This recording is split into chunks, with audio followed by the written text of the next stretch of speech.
Hello friends, welcome to సేవిక్ railways.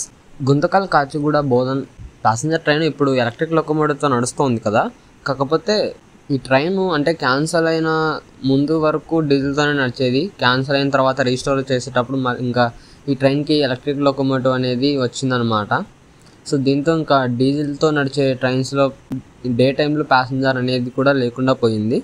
కానీ ఈ ట్రైన్ క్యాన్సలేషన్కి ముందు డీజిల్తో నడిచినప్పుడు కొన్ని వీడియోస్ అయితే క్యాప్చర్ చేశాను. సో ఆ వీడియోస్ అనేవి ప్రజెంట్ మీరు చూడొచ్చు.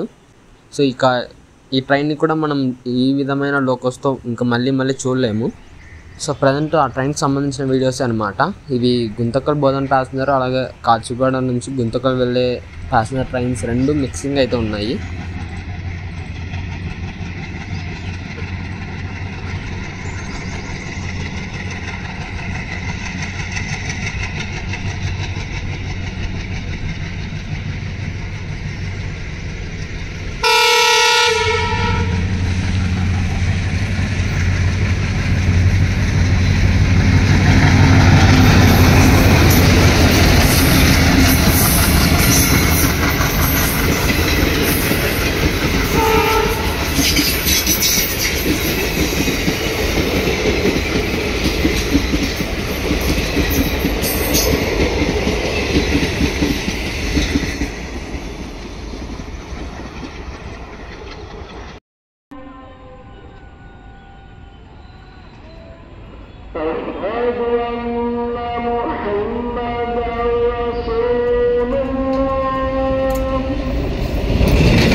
సో ఈ వీడియో గురించి మీ అభిప్రాయాన్ని కింద కామెంట్ రూపంలో చెప్పండి. Thank you for watching.